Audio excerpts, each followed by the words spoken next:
Hey guys, welcome to the Hypertrophy Hub podcast. This week I'm speaking to Jason Tremblay. So basically what we're doing this episode is we're going through the origin story of the Strength Guys. So they're basically one of my favorite companies. I really enjoy how they've basically cultivated one of the most expert teams in strength and conditioning. Everyone on the whole team of TSG or the Strength Guys is just fantastic.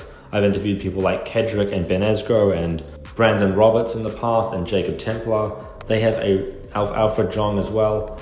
They have just some of the smartest people in the game really, and some of the world-class powerlifters as well. So I hope you guys enjoy this episode. Basically, it's very story-based. We just go through Jason's story, how this happened. There are some fucking crazy moments. There's one moment where I was just like, my jaw was just on the floor. Absolutely mind blown. But yeah, if you'd like to follow Jason, you can follow him at JasonTSG. And then if you want to follow me on Instagram, you can find at the Hypertrophy Hub or James_Walshammy. If you want to follow the Strength Guys, you can search the Strength Guys on Instagram. They also do online coaching as well. So yeah, thank you guys very much for listening.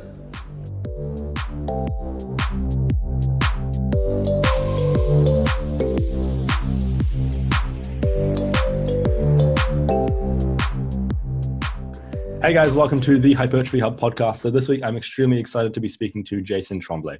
So he's the president and co-founder of the Strength Guys. So this is an organization where I've spoken to quite a few people already from.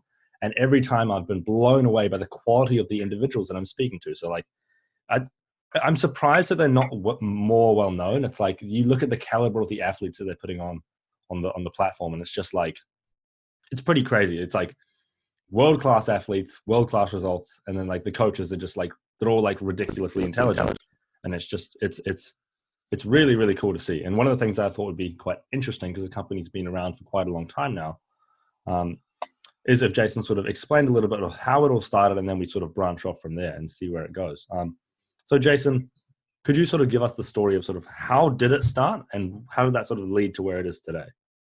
Yeah, thank you for having me on, first of all. And the Strength Guys started in 2011, so I took some notes here before the show, trying to bullet point our story, get a logical flow of events, because it seems like yesterday, but it was actually 9 years ago, and so much has happened. So if I mix up the time frame for anyone who's been a part of the story, or maybe mix up an event a little bit, I apologize. It's a long time ago. But I'll give it a crack here. So when I was 18, I just finished high school, and I enrolled in a personal fitness training certificate program here in Calgary, Alberta, at Mount Royal University. And this is a personal fitness training program which Bryce Krawczyk also graduated from 2 years after I had done so as well. So it's produced some really good personal trainers and coaches here in the Calgary area. I like to describe it as a kinesiology degree without your business courses, without your, sociology courses and what have you. It was just strictly like ANP1, ANP2, XPhys, biomechanics, so on and so forth. So I did that. And in my second semester, the head coach of the Canadian national bench press team at the time, Michael Souster, was our strength and conditioning program design instructor. And at that time, I had been lifting for 4 years for natural bodybuilding. Natural bodybuilding was my first love. And he began to talk about periodization. And I was like, wow, this stuff's fascinating. He left some kind of high-hanging fruits there, and like, if anyone could figure out like how to determine and how to like pinpoint when the peak of supercompensation will occur, like when talking about the general adaptation syndrome, you're going to be a very rich man, stuff like this. And I thought, this is pretty fascinating. I want to look into this. So I ended up hiring Michael as my coach, even though I was doing natural bodybuilding at the time and he was more powerlifting. I just wanted to see what he was doing and see what period of training was about.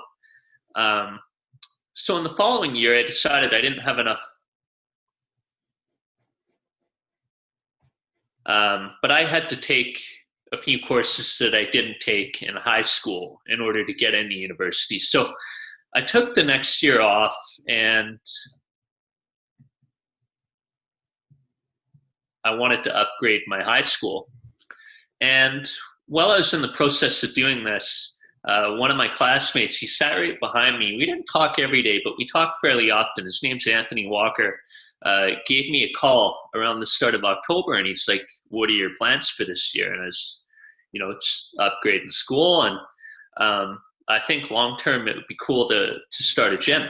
But in the meantime, while I'm doing my kinesiology degree, I think it would be good just to get on Twitter and kind of start networking with people while I'm doing this. And Anthony had the same plans for that year.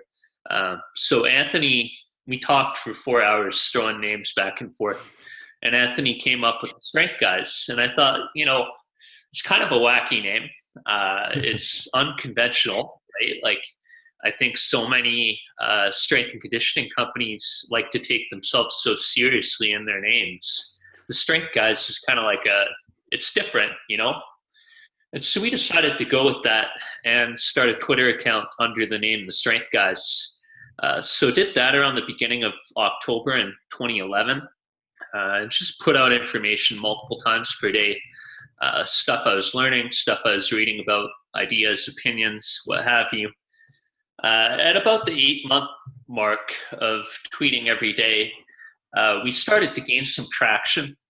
And I had started to get to know some people in the community. One of the guys who I was talking with most was a natural bodybuilder who was training with Team 3DMJ at the time. His name was Matt Jansen. And Matt Jansen and I agreed to join forces. Matt was going to help us expand on Facebook, and I was going to continue running the Twitter page. So I basically wrote a contract on a napkin because Strength Guys was my first ever job, and I'm 19 years old at the time. Just like Matt Jansen's going to run the Facebook page, so on and so forth. So Matt and I joined forces, and about 4 to 5 months later, we started to have our first clients come through the door. And I guess when you look back on it, our first couple of clients, we were really fortunate in who joined on. We had people like Leanna Carr, Gary Amlinger, who's one of the top natural bodybuilders in the world, Jeff Nippert, who's one of the top natural bodybuilders in the world, and also a very well-known YouTube personality now. Car driver. He placed third in the Daytona 500 later that year. And he had hundreds of thousands of followers on Twitter. So that really helped us to gain more traction because we had all these people talking about us who are now pretty well known in the community. And what kind of, like, before anyone joined, what kind of information were you putting out, or what was the kind of the posts or whatever you were putting on Twitter and Facebook? What was those sort of comprised of primarily? I think back in 2011, periodization was not talked about online by many people, whereas now it's pretty heavily discussed. And so it was just my thoughts on like organizing training, like hypertrophy training, maximum strength training, power training, like energy systems, like just the really basic level content that you learn if you were to complete a year or two of a kinesiology degree, right? You don't even need the whole thing because that's all I had at the time. And people really liked it. They appreciated the way it was organized. And I think I always kept it honest, right? And if I was ever wrong about something, someone responded and said, hey, I think this isn't correct, I would admit it, fix what I said, and just put it out. But there was never any expectation when I was putting out content that it was going to be anything more than networking with other people. Yeah. I definitely didn't expect the Strength Guys would ever become a coaching company. That was not on my mind when we started it. So, well, it's crazy to think, because like when I think of, like, for instance, I have my company, which is like the Hypertrophy Hub. It's like, it's still like, it's been like three or 4 months or something, like crazy small. And it's like, I think about it, and I definitely went out with the intentions of like I want to be a coach, and it's like, I don't know, maybe it's a product of the time because now everyone wants to be a coach and everyone wants to do this, and it seems so like magical and cool, and there was no like, I just think this stuff's cool, and like I think I should probably start talking to other people that do it, or I don't know. It's crazy to think how different the approaches were. Like I find people who started way back then, they didn't sort of start out and think, I'm going to be a coach online and I'm going to charge people X and I'm going to do this. And I don't know, it's just a bit of a different approach nowadays. Maybe it's a little. Yeah, I mean, if you look at, I think the main groups like RTS started about a year earlier than us because they celebrated their 10-year anniversary last year. You know, I had just met Bryce Lewis and Ben Esgro the following, 2 years after we started. So De Novo Consulting was big back then, and Lane Norton's online coaching was obviously the most popular, and Paul Revelia, guys like that. But there wasn't thousands of online coaching options, right? Yeah. And kind of a newer thing that I think Lane Norton really has to be given a lot of credit for popularizing at that time when he had his natural bodybuilding series on bodybuilding.com, and he was really blowing up. I think that's like what kind of made a lot of people aware that online coaching is a thing and it can be quality and it could help people, and let's explore this a little further, you know? So yeah, because now it's like, of course you can be an online coach, right? But then like if I talk to my friends, like my friends now, they ask me what I want to do and I'm like, oh, I want to be like an online coach and like all that and podcaster. And he's like, and they're always like sort of, sorry, what the fuck are you talking about? And it's in normal society, it's like, that's weird. But it's like in our society, that sounds weird. But you know, in the lifting community, it's like, yeah, you know, there's online coaches. It's like it's a whole different thing. It's crazy to see how many sort of people will sort of, like a lot of those names to me, like I don't know them all personally, but it's like they ring bells. Like obviously Lane and like Paul Revelia, like those names sort of ring bells. Obviously I know Lane, but it's like, it's crazy to think like all these people that I've seen over the years, it's like shit, like they've been around for that long. And then I think about how long I've been here, and I've been here for like coaching for like 3 months, podcasting for like a year, 2 years. It's like, it's crazy. Like it's just weird to think, but it's something that organically is just grown a lot. Yeah. And I think I'll cover that when I kind of get into the section of our story where we transition from natural bodybuilding to powerlifting. How much the powerlifting community has grown in the last 6-7 years.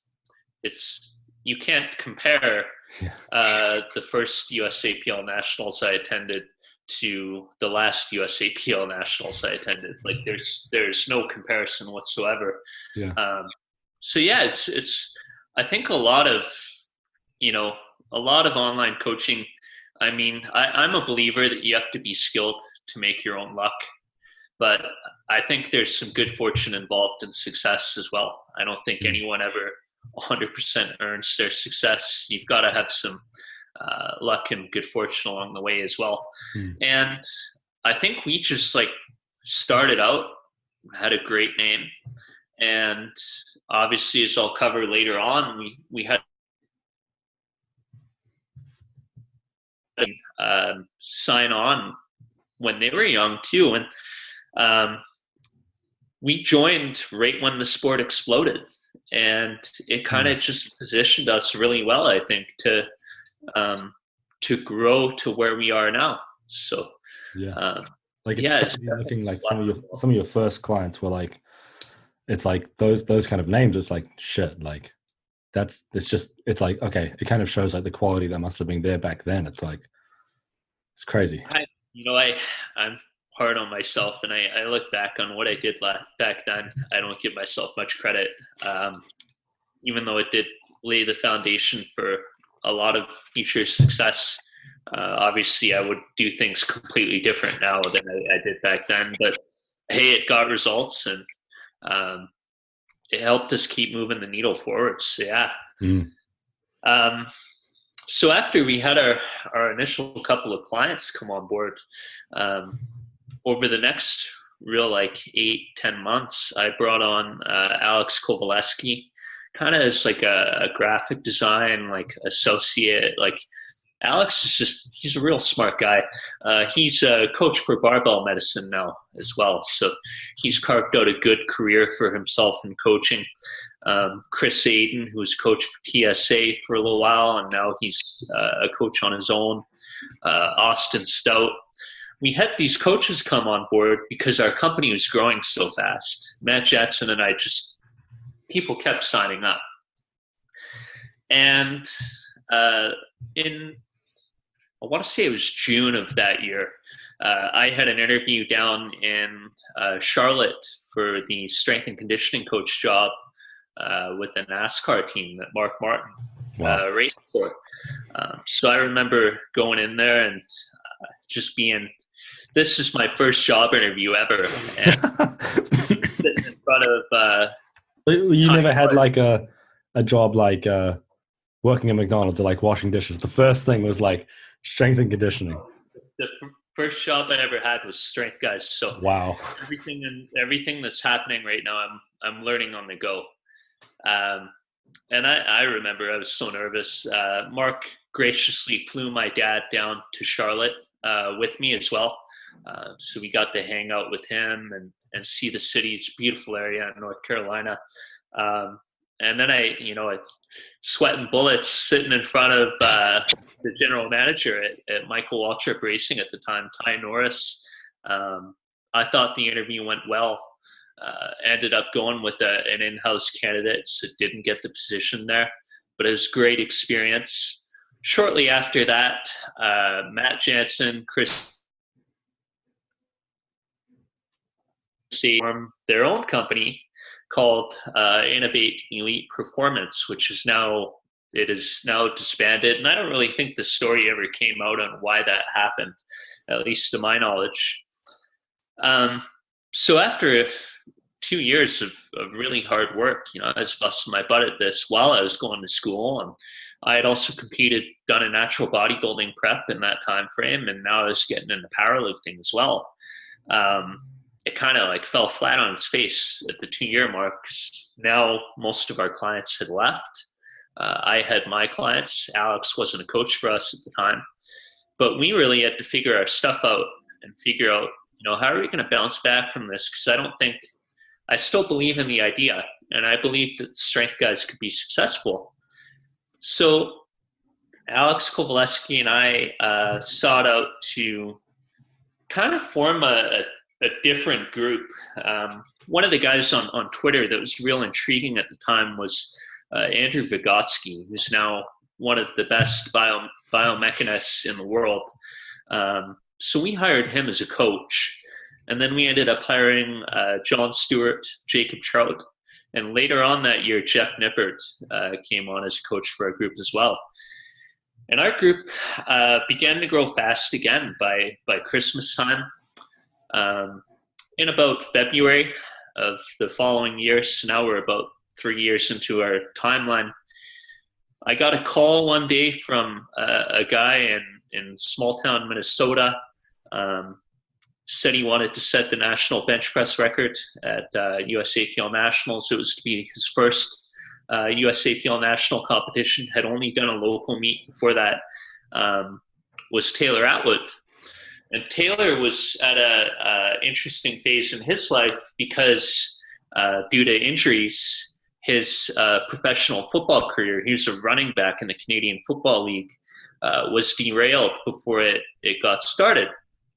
But Taylor played college football for 4 years, finished his degree in finance. He was just getting on with IBM in Rochester, Minnesota. And so I heard Taylor talking about how he wanted to set the bench record, and I looked up the bench record as something like 400 pounds for a 74-kilo lifter, and I'm like, yeah, like, don't we all? And so I said, send me some videos, and I remember Taylor sent me in some videos, I was like, who the hell is this guy? Like, I remember seeing he was doing like football depth squats. So for anyone who knows what that is, it's about 90 degrees of knee flexion with 550 pounds on his back, and very little technique or anything like that. He was deadlifting high 500s. He was benching 365 for 3 reps. Shit. This guy's got something. So Taylor signed on. 16 weeks later, we had added about 200 pounds to his total. Fucking hell. He won his first USAPL Nationals. And that was kind of the meet that really put us on the map in USA powerlifting, because I'm Canadian. We're a Canadian group first and foremost. And shortly after that, John Downing, who was a silver medalist in the 83 kilo category, national record holder in the squat, signed on as well. Met off with John shortly thereafter, prepared him for Canadian powerlifting nationals. And our group really began to grow fast with the rising star of Taylor and John's kind of connections, and just getting more and more into USAPL. So that was about the time that USAPL started to explode, was after that Denver Raw Nationals. And later on, we received an invite to present at Body Power in UK, which is the largest fitness conference in Europe. And this is something that, I had no public speaking experience at the time. And the only talks I had ever done were to my classmates, And, so the idea of presenting with the top names in the industry on the same stage and, doing that for such a high price point at the Epic Fitness Summit was something that was, it was exciting. It was an honor. It was intimidating, and didn't really know what we were signing up for. But as that came closer, and after the Canadian Nationals of that year, our group fell apart, or began to fall apart for the second time now. And I really think, looking back on that there's, because I was 21-year-old, really I was 21-year-old kid, and I think the success and how well we were doing really just got to my head a little bit too much. So I think I really needed that blow and that period of falling on my face and not doing so well. Do you feel like, did it sort of overinflate your ego at the time? Like, is that sort of is that what kind of happened? Like, it's, because to me, it's like, I'm 21 now. Like, if I had that kind of success at this age, I'd be like I already have a tattoo relating to like ego on my arm, because I'm like, shit, I got to control that. And it's like, if I had that happen, I reckon I'd be a menace. Like,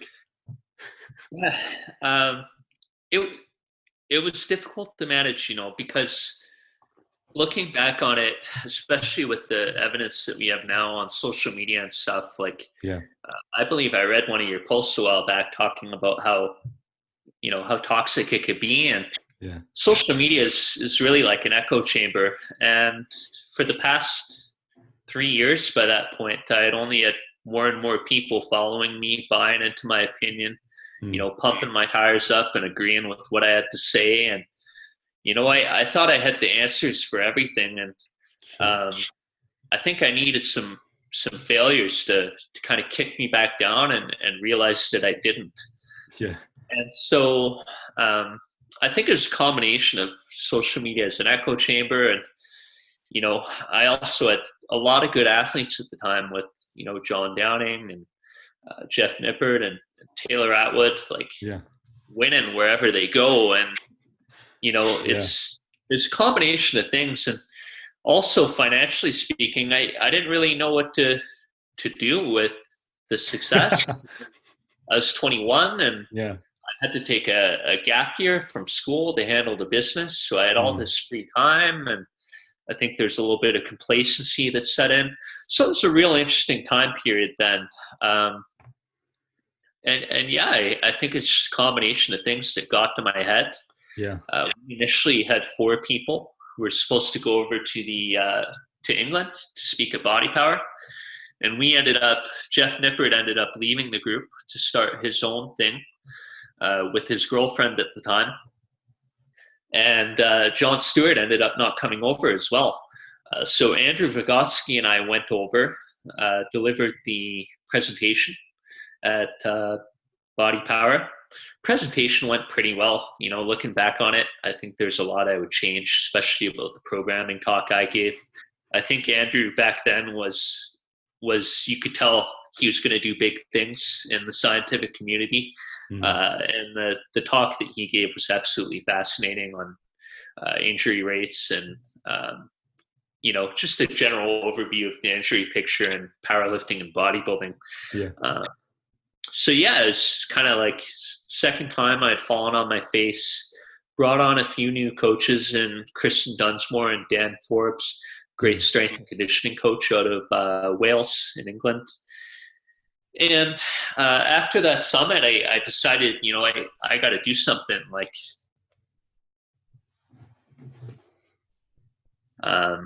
I think there was some depression. There's a lot of anxiety going on, just about how the company was doing, and not really having experienced a whole lot yet in life because I just didn't expose myself growing up to a lot of these experiences. So I decided I'm gonna travel the world. I have money saved up and I work online, and there's really nothing for me back home. I mean, I love my family and everything, but I could see them when I'm done.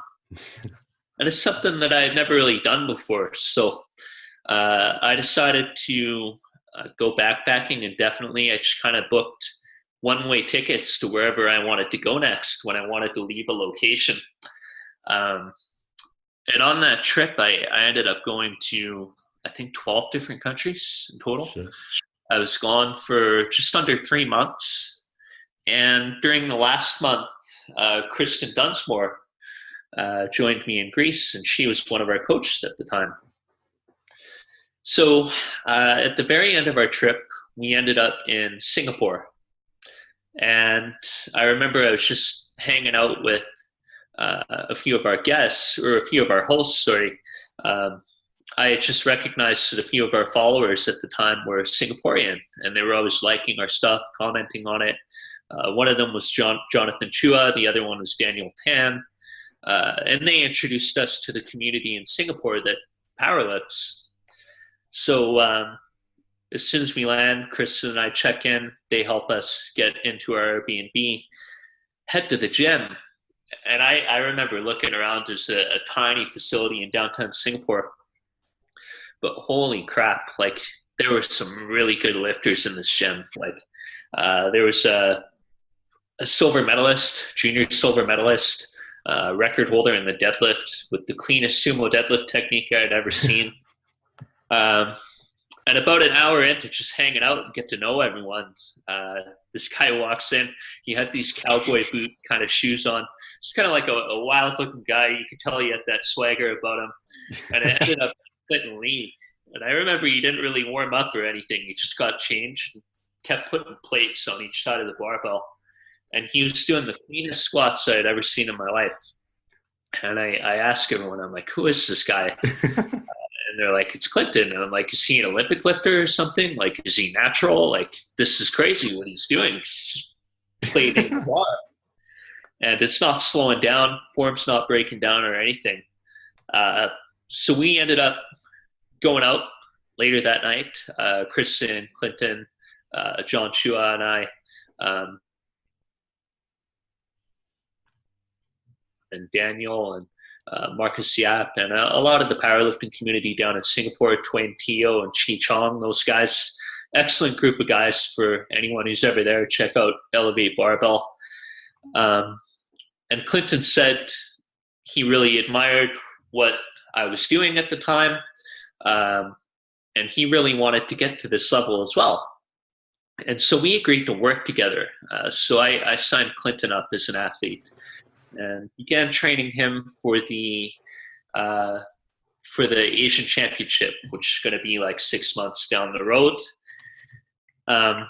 after I got back 2 months later, so now we're in Scranton, Pennsylvania, which just so happens to be the hometown of Ben Esgro and Tinovo Nutrition.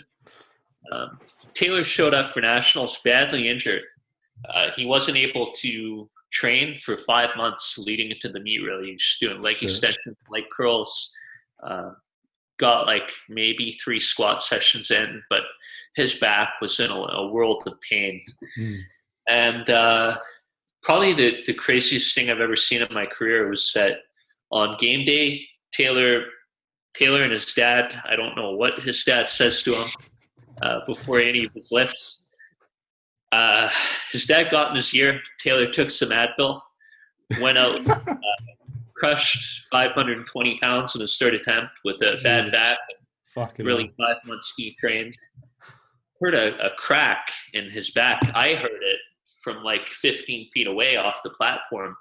But he was so pumped with adrenaline that nothing's going to stop me right now. Celebrated, finished the lift. A couple minutes later, he's lying on the floor. He can't walk. We're in a private room. Fucking hell.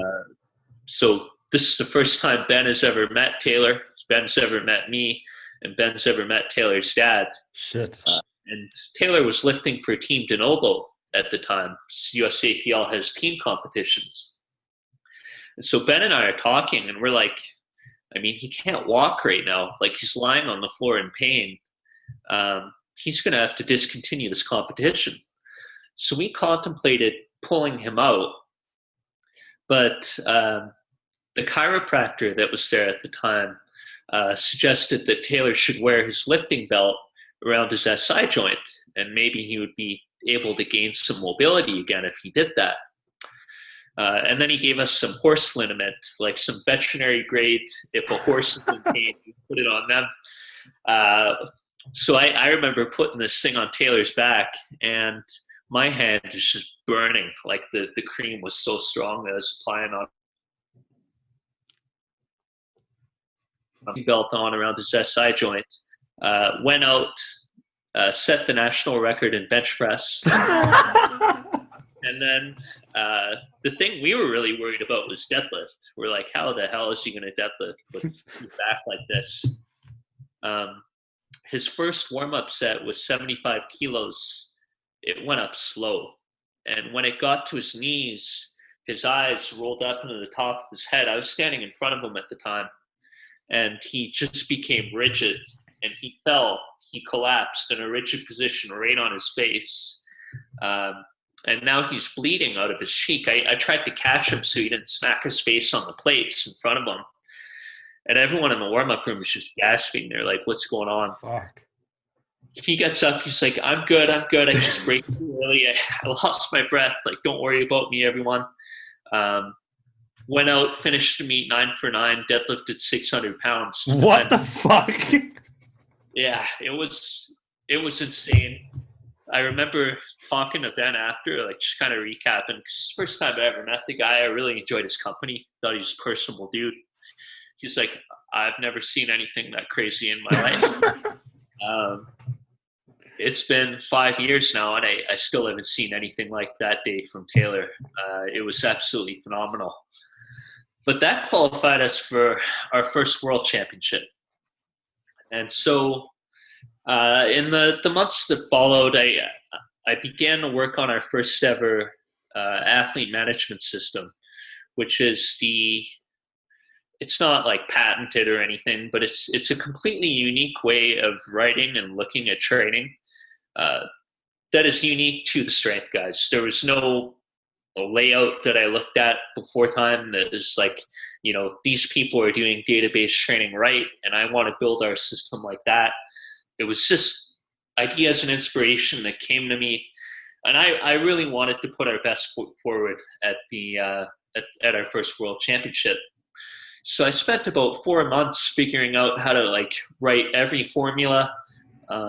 I started Excel. I didn't even know what an if formula was now at this time, and I was just like, I've always had this thing about me where I was really competitive, and I get that way with problems too, like intellectual problems. I'm like, this may be above my IQ level right now, but I'm going to put my elbow grease on and I'm going to figure this out. And so I figured out what a VLOOKUP formula was, what an if statement was, and I coded together this really intricate database training system that I began to write programs on by December. And we began preparing for the World Championship. And it was around that time that Clinton also won his first Asian Championship and best lifter of the Asian Championship. So that was my first international title as a coach, which is a super cool moment. So that qualified Clinton and Taylor as my first two athletes who were going to Worlds. Alfred Jong, who's now a coach, at that time was in the thick of his competitive career, also signed on for Canadian Nationals prep. We kind of had a tough situation at Nationals where Alfred didn't end up qualifying that year for Worlds, even though he's the favorite to win his class. I think we came back the next year and secured the national title for Alfred. He had a great powerlifting career as an athlete before he became a coach. So yeah, with the new athlete management system, it wasn't until for Taylor, I'd say he had about 8 weeks of solid training leading into the World Championship because his back was so bad after Raw Nationals. It was destroyed. He couldn't do anything with it. And, by 4 weeks out, we started to feel really confident with where Taylor was at and also with where Clinton was at. Showed up at our first Worlds, and it's a nerve-wracking experience because here I am. I've competed in powerlifting twice, but I never made it as an athlete to, at least yet, to the national or international level. So this is my first time at any world championship. And now we're right in the thick of it with Taylor, who was nominated 5th off of his injured total at nationals, but who we think has a shot to win. And also Clinton, who has progressed a lot and is an 83 kilo junior competitor at the time. So I remember the first day, this Team Singapore head coach, Say Tan, allowed me to be in the back room with him to help Clinton. And Taylor was back there as well, just kind of getting the feeling for everything, because Taylor was competing the very next day. And we submitted in 260 kilos, which was a really big squat at the time for an 83 kilo junior. And Clinton absolutely crushed it. It looks like he had another 10 to 15 kilos in him. And I remember turning around and looking at Taylor, and I'm like, this is our meet. This is our championship. We're going to do this. Placed 4th. And the very next day, Taylor shows up. And at that time, I really didn't know, I really had to form my own methods with powerlifting training. And I never really had much in the way of mentoring or anything. It was just discovery.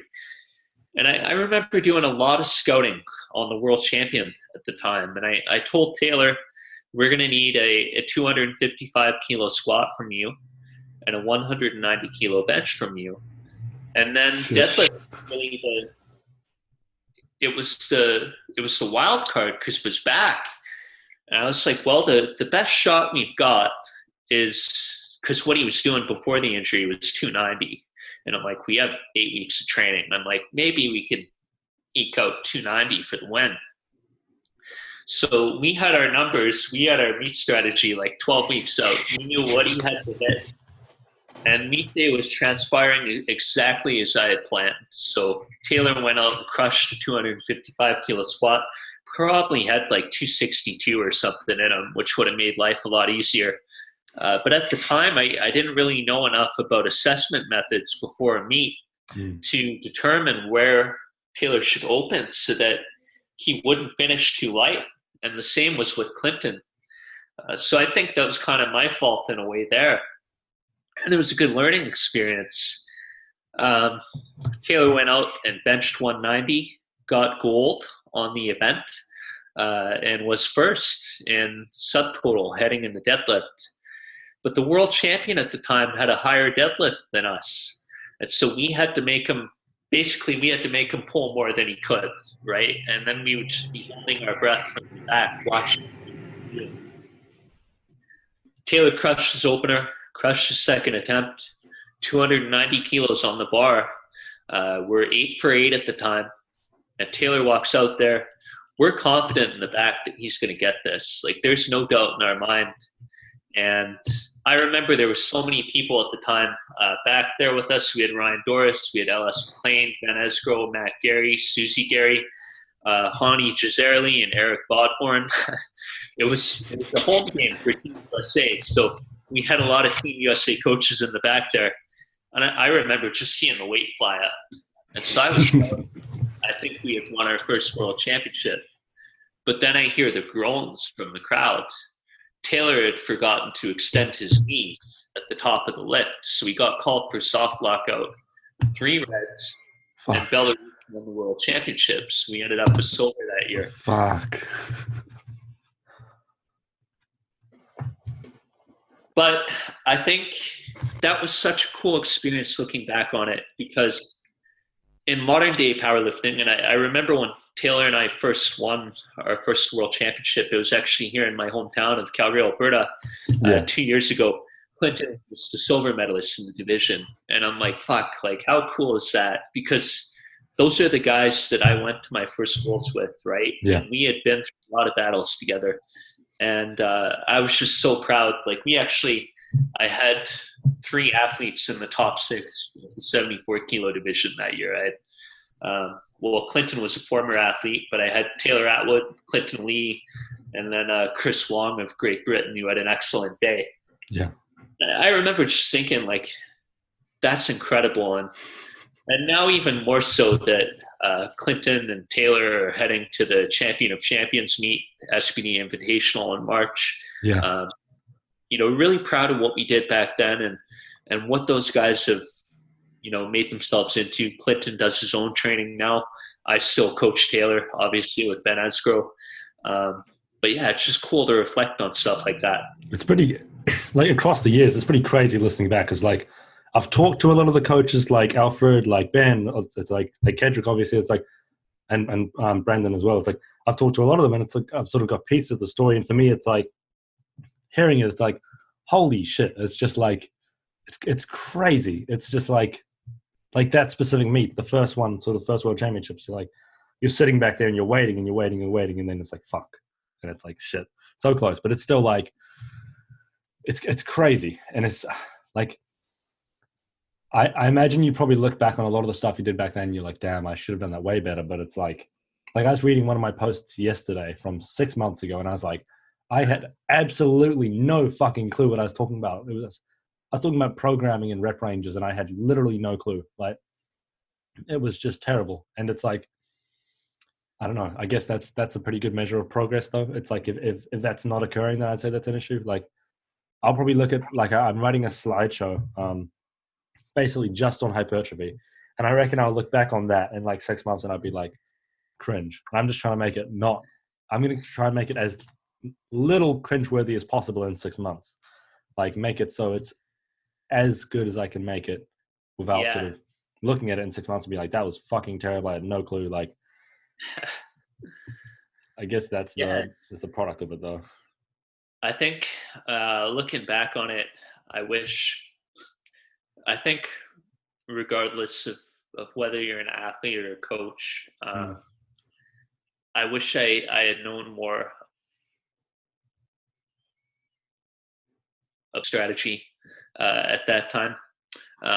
Because I remember after, like, our first Raw Nationals, we were going up against a very hyped lifter, kind of like arrogant personality on social media from Canada, Josh Hancock at the Arnold Classic.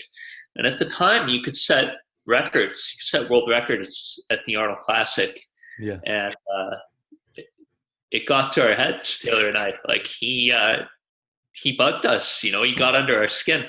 And we're like, we're going to teach this guy a lesson. So we showed up, and we had Taylor plan to open at 257 and a half kilos, because Taylor had squatted 600 in training heading into the meet and everything. Like, I mean, he's always had the gift, you know. And Taylor ended up bombing. First rep, he didn't make it. He lost his balance. Second rep, he got called on depth. Third rep, he made it, but then he stepped back right before he got the rack command. So no lift, yellow card, and then we're out of the meet. Josh Hancock ends up beating us. The next year, so this was even before our first Worlds, I repeated my same mistake. John Downing and I intended to go for the world record. Brett Gibbs was there competing at the time. John ended up bombing on his opener. It's completely on strength. It's completely my fault. And I just, you know, I felt so dumb. I'm like, why did I repeat this mistake 2 years in a row? I really need some help here. And it wasn't until I really started to receive mentorship from Matt Gary and Susie Hartwig Gary, who I think are the two best game day coaches in the world. And, you know, Bill McCarthy, watching how he worked backstage with Taylor at the World Championship, I was like, this guy's a professional. Like, this guy's top notch. And it wasn't until I started to receive some mentorship from them and Ben Esgro, and that I really started to figure out meet strategy, attempt selection, and later on, how to assess lifters in training to put a good strategy on paper going into this thing, so that you're not pushing a lifter too far or too low, right? You're actually actualizing what they can do. And I really wish, looking back on how we did, that I had learned that stuff earlier.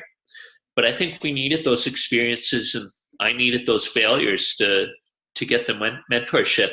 And very grateful for those people that have always helped me there as well. It's crazy to me, because it's like I'm in the position kind of where it's like I'm in that new position. There's still I know there's a lot of things that I don't know, like a shit ton, but I don't know what they are yet. So it's like I'm trying to figure out what those are as soon as possible and learn them all. But it's like that's why, like, I feel quite grateful. Like, I've got a lot of mentors, like for instance, like there's a lot of people that have just like been like, they've like prompted me into learning more without making me feel stupid. And it's like expert mentors. And it's just, I feel very lucky for that. But it's like for instance, the stuff that you're talking about in terms of like attempt selection on the day, it's like, I doubt like back then that there would have been many resources to go and learn that online. Like, you couldn't just, and it's like also like realizing that was the issue. Like, at the time, was that kind of like, did you realize that was an issue at the time, or only after the second time when that sort of failed at the Arnold's? It's like, was that sort of when you realized like, shit, like that was the issue? Like, when did you? You know, I think it's the Dunning-Kruger effect, and everyone in fitness has an opinion, right? Yeah. Hey, at the time, you couldn't tell me different, right? Like, I thought what I was doing was the best, and thinking back on that, I was like, that's ridiculous of me that I thought that, but that's what I thought at the time, because I had the most talented athlete, and that's not the case, you know, like, so yeah, I needed to be brought down off the high horse there, and really like start at the base level of kind of realigning what I was doing, so that I was doing things better. Because I think the one thing I've always had was the urge to do right by people who I was working with. Never want to, you know, not give someone the value which they expect from me. And I always try to uphold that standard. You know, I felt from these experiences, I felt badly, because these are guys that I care about and that I've been in the trenches with for some time, and you know, could have done better, and we didn't. So it's kind of like it was just motivation to figure the answers out, because they still trusted me, and I'm forever grateful for that. You know, and I think that we've achieved some really good things together as a result of that. Yeah. So. Like, I mean, you look at last year's like IPF World Championships, and it's just like, you look at the numbers that like you guys produced on that. It's like, it's just like crazy. Like I was looking at, I think it was on your Instagram. I can't remember. I think it was on the TSG Instagram. It was like the amount of numbers where it was like the amount of medals, the amount of people who, the amount of lifts that were hit, the amount of people who placed in top 6. It was like, Jesus, it's like, it's crazy, like the high performance. And then it's like, And in Calgary and then in Sweden, really for the last 2 years, our team has been on fire with putting out, like, I don't think we've had a meet where we didn't make high 80%, like 89% success rate on attempts for like 10 plus competitors.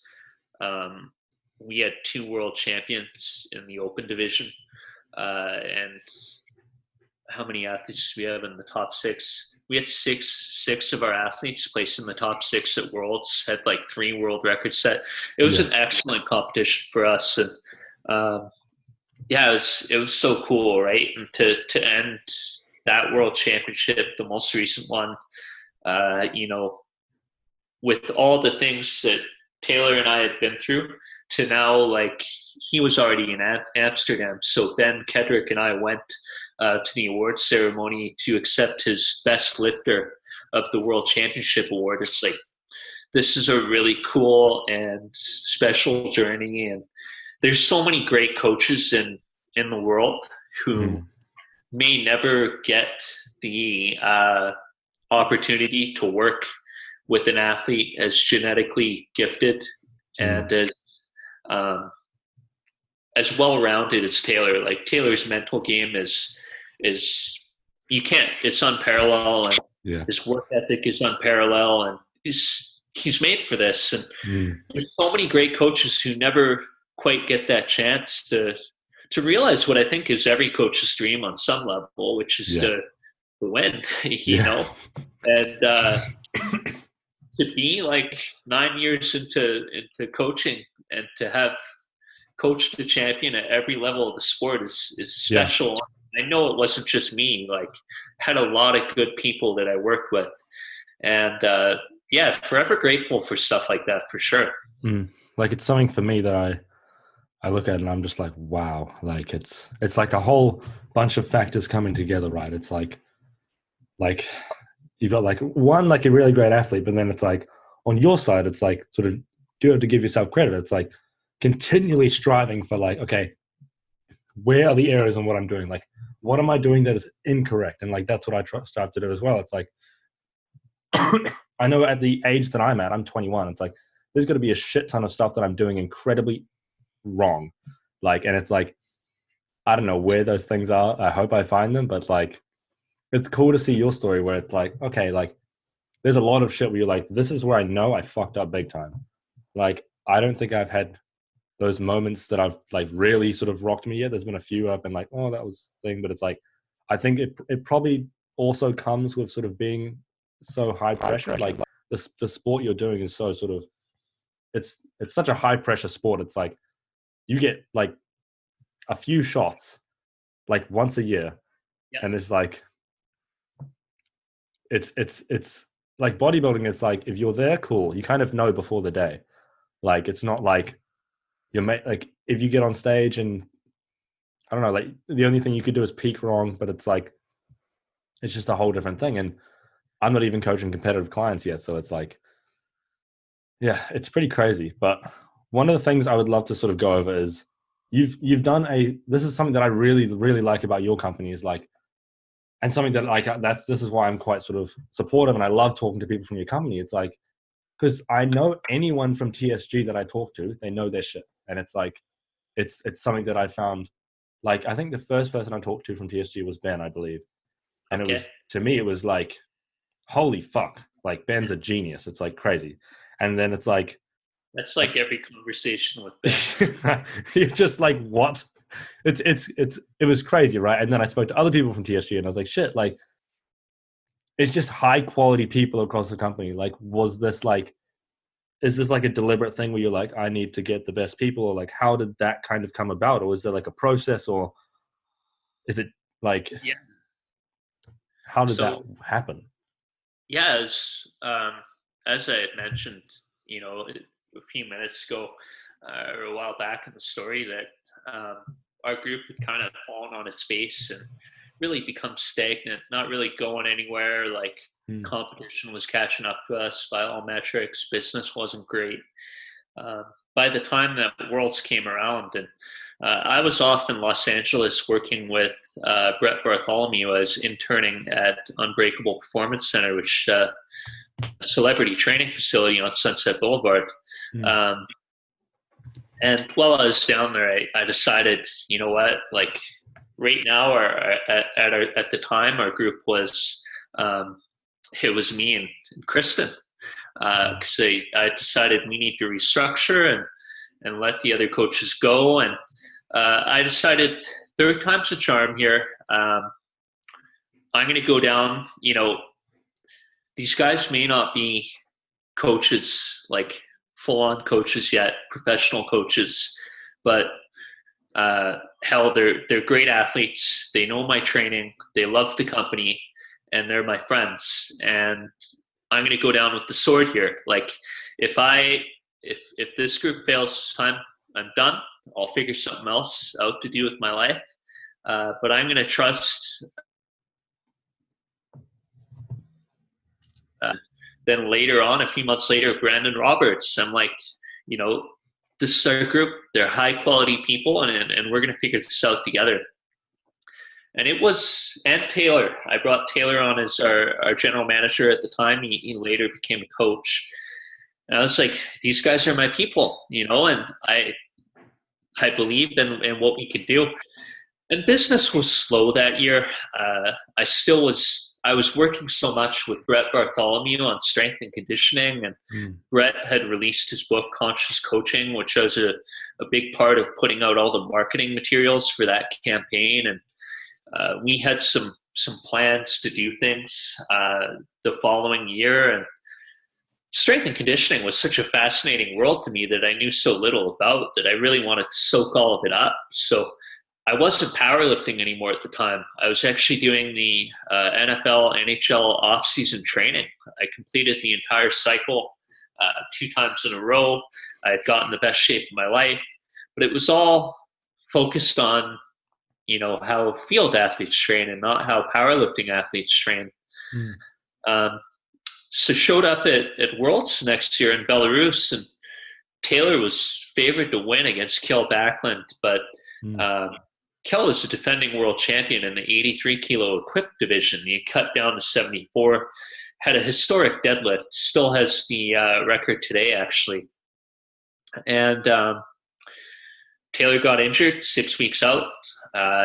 Didn't know why, couldn't explain it. It was another one of those really frustrating learning experiences. I think I had backed off too much on his training to try to avoid the injury problems that we were having. And we had a disappointing competition, and that really rocked me. And after that, I remember I had an internship at the Hill Academy in Toronto, where there's a lot of professional hockey players playing, and elite World Junior level in Team Canada hockey players who train there in their off season. And I was just reflecting on what I want to do with my life, because here I am at another strength and conditioning internship. I've got these great people that I'm working with. Not really, like Alfred even pointed out, he called me out one day. It's been 2 years since you innovated and built us something. Like, if you don't figure it out, I'm out, Wow. And I'm like, that's a great point. And now I have Kedrick on as an intern as well. So I've got to give Kedrick, who wants knowledge and powerlifting, this experience. It's an interesting time. And to kind of pile on there, I had job offers from 2 NBA teams. I'd interviewed with them. Interest from an NHL team, and also interest from a Major League Baseball team for sports science as a result of my work with Brett. Yeah. So it's kind of at a crossroads, because it wasn't doing well in powerlifting. Business was still pretty stagnant. Our group didn't really have a lot of flair to it. And I decided, I actually wrote down in my journal, I'm like, same thing as our first Worlds. I'm like, Taylor's going to hit these numbers at Raw Nationals, because by that time, my powerlifting team was dwindling. I had Sean Moser, Rob Ali, and Taylor, and the Ohio State University team, who I coached with John, who was doing very well at the time. And I'm like, Taylor's going to hit these numbers at Nationals. Otherwise, I'm going to refer him out to another coach, and I'm done. I'm just going to go into strength and conditioning. Jesus. I'm not meant for this. So I was talking to Ben about just getting his input. He's a close friend by this point in time. I had helped him out with some stuff at De Novo. And he's like, well, why don't we train Taylor together? So I thought that's a interesting idea. Like, let's see where it goes, right? Like, I don't really have the inspiration for it right now. And that was hard for me to admit, but it was true. And so Taylor ended up hitting the numbers that I had in my journal. I decided to stay on.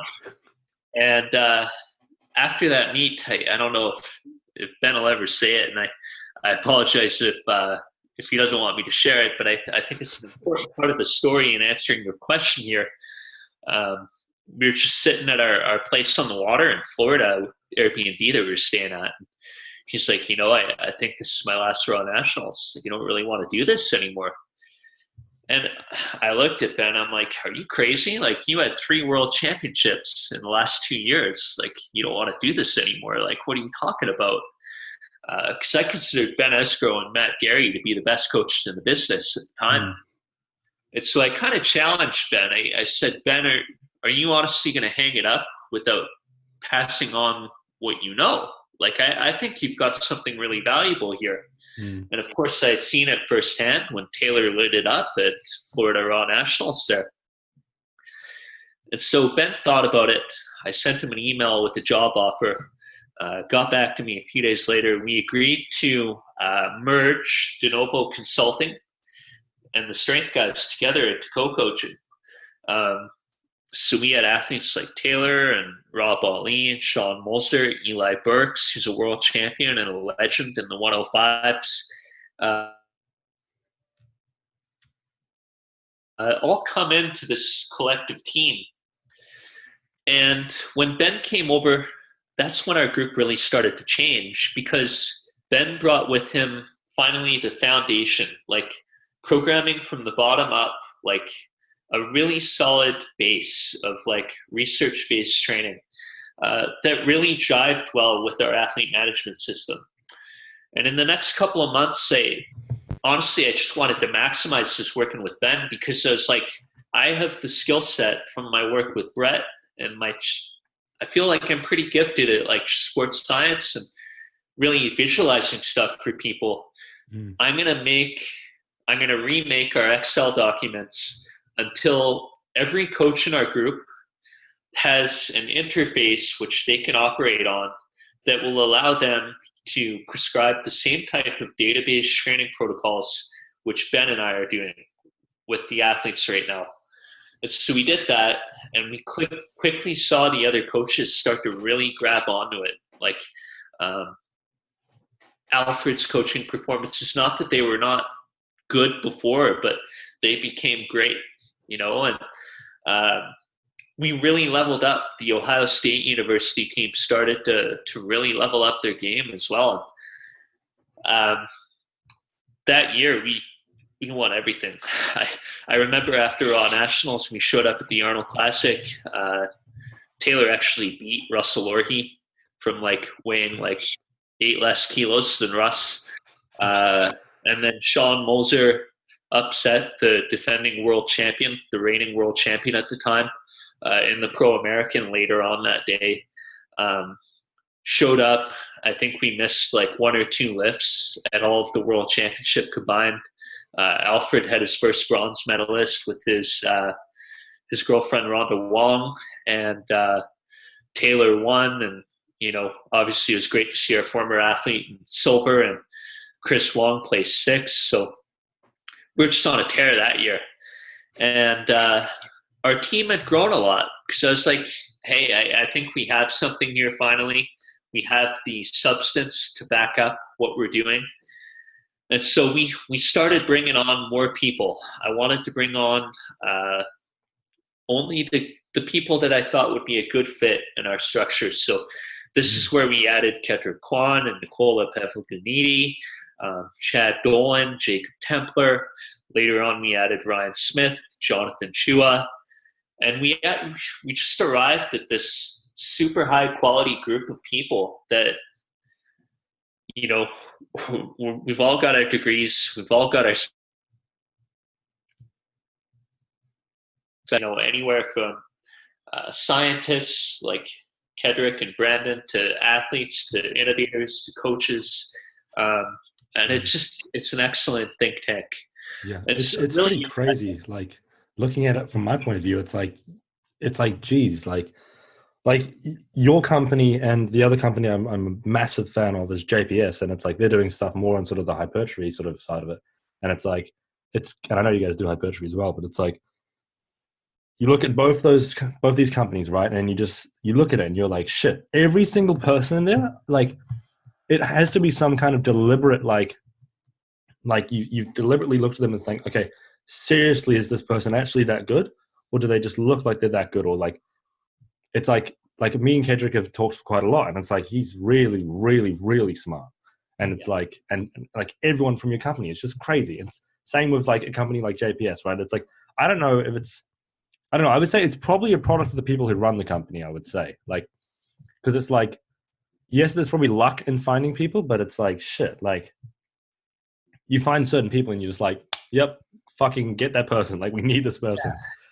Yeah, I mean, it's even things like with Nicola, like I was talking to her, she's super smart girl, 2 master's degrees by like the age of 23 or shit. When I first hired her, she had already interned for the United Nations. Like, she traveled the world, traveled over 50 different countries, doing all this excellent humanitarian work with John Downing of our group, who founded an organization called Lift for Life, which is really growing strength training and powerlifting in impoverished communities in Africa. And I asked Nicola, I'm like, I think that, I mean, you're a great athlete too, and I think you've got an inspiring story. Are you interested in mentoring to become a coach? And she's like, no, I'm not. And I'm like, well, I still want you on our team. I just don't know how we're going to make this work. And she's kind of taken on this role now. Like, we have a program as a result of Nicola called Coaching for a Cause, where $5 of all of our athlete fees every month go to help employ the economy in impoverished areas in Harare, outside of Harare in Zimbabwe, to build strength training equipment, build gyms, fund youth scholarships, like put people through school, all these kind of things. This month, we're actually putting our money towards the Australian wildfires. So just like kind of giving a meaning to why we're coaching. And I think it's just another motivating show up to these meets and win and everything, but we're also like putting stuff out there in the world to constantly help and stuff like that. Like, just find a way to make it work with good people. I think if you don't have the right people, then you can't make it. But if you do have the right people, you just got to think as a manager about where can I let them work to flourish? Yeah. And I think that our group members have done a great job of flourishing as well over the years. Yeah. Well, I think it's like, it's just stellar performances across the board. Like, I don't know, I find this era of, like, I guess you'd call it like evidence-based fitness, like really, really cool. Because like, you've got some companies that are pretty well established, right? Like, I talked to, I forgot his last name, Nick from Renaissance Periodization. And it's like, it was fascinating to see, like, his company is pretty massive now. Like, they're a pretty massive company. And it's like, and then there's a lot of companies like your company, for instance, or like JPS, where it's like those companies deserve to be massive. And it's like, you can see them growing, right? And it's like, you look at it and you're just like, fuck. And like, you look at the results and you're like, Jesus Christ. It's like, it gives me a lot of inspiration as like some kid in his bedroom, like trying to make this shit work as well. It's like, And like a lot of other people, it's like, yes, there's a lot of bad coaches, right? And it's like, people always say that, but I don't see a lot of bad coaches. I see a lot of people trying their best. Like, and it's like, I don't know, it just feels like people are seriously trying their best to be the best possible coaches they can, to just generally do good in the world. And like, everyone's not doing it as, like, not everyone's perfect, but it's like, you see companies like yours and like JPS and stuff, and it's like, damn, like, we have a fucking cool community here. It's like, it's really, really cool. It's quite inspiring. It's like the fact that like you're doing that Lift for Life stuff, and it's like putting that money towards the Australian wildfires. It's just like, it's cool because it's like it's making a difference. Because I think sometimes we can get into this thing of like, oh, and it's actually quite a big life dilemma for me right now. It's like, oh, is all this stuff futile? It's just, does making athletes better actually do anything? And is hypertrophy for hypertrophy's sake? Does that have any utility in life? And I think it's sometimes hard to rationalize it. Like, it's sometimes hard to be like, this actually has a utility. And then you see things like obesity and diabetes and you're like, fuck, that's scary. And then you're like, well, how is what I'm doing applying to that or whatever? And it's like, do you ever find that kind of hard, or sort of realizing like, shit, like the purpose of the business, and realizing this has a purpose. This is like, we are seriously impacting a lot of people for the better. Like, Sorry, I froze there for a sec. yeah. So Go ahead. do you ever feel as though sort of it's hard to keep that in sight, like realizing like, shit, this matters? Yeah, I think when I worked with Brett for a year and a half, and in his book Conscious Coaching, if anyone out there has read it, he's got a great like kind of origin story, like a superhero origin story about how training really helped him, and one of the things that Brett was biggest on with coaches is knowing your why, because there's a lot of shit that you're going to go through as a coach, and probably in any profession, but there's a lot of difficult experiences and lows that you've got to overcome to develop as a coach. And my why, and this helps to connect me to like causes like Lift for Life, is that I started off as, when I started lifting, I was overweight, nearly obese, wasn't very strong, didn't have many friends, I was depressed. I was actually on depression medication at the time, and I was young for that. I was 15 at the time, so that's pretty young to be taking antidepressants. And a friend who was a bodybuilder, a natural bodybuilder, invited me to the gym just right before I was about to start grade 10. So I was also nervous about going to high school and everything like that. High school starts in grade 10 here, and I remember the first day just kind of learning the machines in the gym and doing some free weights. I got crushed on the bench press first time. And I had never been so sore in my life the days after, of course, but there was something about it that I just loved. And I immediately connected to that so deeply that a few months later, I just, obviously doctors don't recommend doing this, and this obviously don't take it as medical advice. I stopped taking my antidepressants cold turkey. I'm like, I don't need them anymore. Like, I've got purpose in my life now. I've got friends at the gym. I was learning about the bodybuilders at the time that really inspired me, and my parents really helped me to fuel that passion. And I think above all the health benefits, because I ended up losing 40 pounds and obviously putting a lot of strength on, and even when I was at Unbreakable, I had never done any of the strength and conditioning, like track style drills, like any plyometrics or whatever. I had to teach myself from the ground up how to train like professional. But I'm pretty fucking good at it now, And above everything, lifting gave me, when I was in a dark place in my life, it gave me a really great driving purpose. And really, like, the rest of my life has changed because of lifting. And so with things like Lift for Life, I don't view it as futile at all, because I've been through some shit, and I want to give people an opportunity to connect with the activity that I love as well. And so that's why these things are meaningful. And so I think, like, before he passed as well, Stan Lee had the quote that about why his comics and his movies were important with Marvel, and people need something to smile about. And like, yeah, it may not be solving nutrition issues in Africa, or it may not be solving corruption issues, but like, you're giving people something to smile about, keeping them out of trouble. You're awarding people with the opportunity to pursue higher levels of education there. Like, we're doing a good thing there. And so yeah, I never feel like it's futile anymore. It's pretty fucking cool. It's like, I would love to get to the point where I have the ability to help like that. It's like, I always used to think when people would say you should donate to charity, it's like, if I have no money now, I probably shouldn't, right? Or I shouldn't, it wouldn't make much of a difference, right? That feels futile. But then I want to get to the point where I even from a young age, I want to get to the point where I can be so successful that I can create a business that can do something that's so damn useful that you can tangibly see changes. It's like, and that's like literally what like you and like the rest of the team has sort of done. It's like, it's pretty fucking cool. It's crazy. It's like, and it's like, I like the analogy. I don't agree with everything this person says. Every time I bring this person's name up, I feel like I have to put a caveat.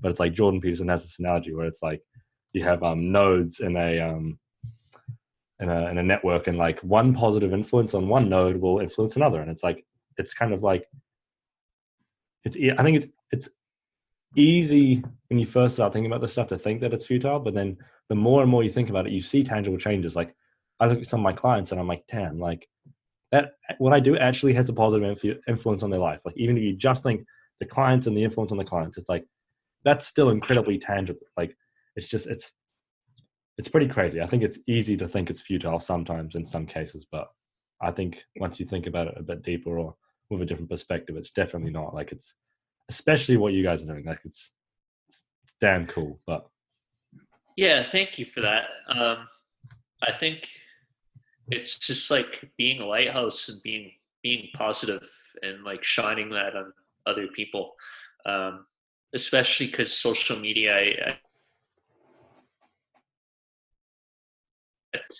addictive for a lot of people, and comparisons and screen time and what have you. I mean, we're the experiment. We are the test sample. What it's going to do to the human population right now, and it's so nice to like try to just be a positive to people and not be a dick. You know? Yeah. Like, something I'm really trying to do is basically, especially with the podcast, is like be kind of a voice for like as much discussion about literally any topic that I think has utility. Like, for instance, one of the ones that I've tried to really drill, like sort of nail down, is like anabolic steroids. I want to talk about them as much as possible. Like, I have no issue talking about them. I think it's morally correct to talk about them. I think education around them is crucial. Like, in the UK, you can get them very easily, and people do, and they do them before a festival, and then it's unintelligent and it's dangerous. And it's just like, I would much rather people talk about it. And like, I want to literally, any conversation that people aren't having, I want to be able to have it. Like, I think this is why I'm glad that I have nothing above me saying, hey, you can't talk about these things. There's no one saying I can't, because it's just me doing this. And it's like, I can literally bring up any topic I want pretty much. It's like, and that's the cool thing for me. It's like, I want to, because it makes people think, and it makes people realize, like, shit, like, these things are deep, these things are complex, but these things are solvable, and these things matter. And I don't know, for me, it's like, that's the thing that I really want to bring to all of this, is like, that's why I do the podcast. It's like, it's my kind of meaning for it, because it's like, I can have these conversations with someone like yourself where I'm sitting here and I'm just like, holy shit. Like, it's just, for me, it's crazy. But then people send me messages and they're like, holy fuck, like, that was ridiculous. And I'm like, I know, crazy, right? It's like, thank you. Yeah, I appreciate that a lot about your show and what you're doing. It's nice to have this kind of two-way dialogue going, as we talked about earlier as well. I think it's crucial. It's I don't know.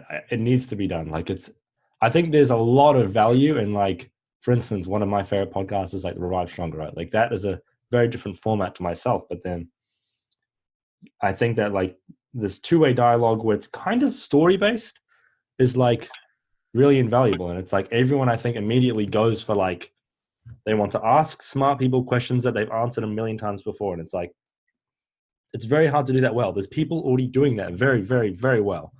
It's like, yeah, I think at a certain point, if you really want answers, you got to buck up and go to university for them. yeah, I would agree. Yeah, like either that or like some other form of education. Like JPS does a really cool mentorship program, and like that's really cool. And it's like, but it's like I think the podcasts and stuff have a lot of utility, but it's like that's how I learned about volume and stuff. It's like from listening to Revive Stronger, I had no clue what volume was, and I listened to the conversation about it, and I was like, shit, like that's the thing that really matters, doesn't it? That's like, yeah, it's crazy. But so should we end it off here? I think that was a lovely conversation. I absolutely enjoyed the shit out of that. That was really, really cool. So if people are looking for yourself, or if people are looking for TSG, where can they go to find coaching or education or the seminars and stuff like that? Where can they go to find all that? Yeah, likewise. Again, I really appreciate you having me on. It was excellent to talk to you as well. I don't often get the chance to share my story or a little bit about my background. So it was nice to talk about that, and less so about the science of what we're doing.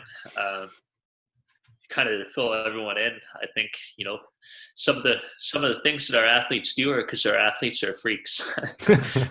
Pretty good training system. So it's not all the training. I don't take full credit for it. There's a lot of hard work and sweat and tears, thought that goes into everything we do. So if you want to learn more about us, you can follow us at The Strength Guys on Instagram. And if you're interested in reading more about us on our website, about our services, what we do, what our backgrounds are, et cetera, check us out at www.thestrengthguys.com. Boom. Thank you guys so much for listening to this episode. If you enjoyed this episode, it would mean the world to me if you could leave a review. That absolutely changes the game for me. It's sort of one of the things that, one, it gives me a lot of feedback, which is really, really important. One of the pieces of feedback that I got recently, and I've gotten a lot, I've probably had this piece of feedback a ton, is I say like too much. I'm making a concerted effort to change that. In the next few podcasts, you should see me say that word a lot less, which is a pretty good thing. But yeah, thank you guys very much for listening to this episode. I hope you enjoyed. If you do want to find Jason online, Jason TSG on Instagram. And then The Strength Guys on Instagram as well. And if you want to find me, James_Walsham, WALSHAM, M for mum. And then at the Hypertrophy Hub on Instagram as well, which is my company, where I also do online coaching. If you would be interested in online coaching, hit me up there as well. I'm trying to get a full client roster before I start university. There's a few spots left. Hit me up if you are interested. But yeah, thank you guys so much for listening, and I'll see you again soon.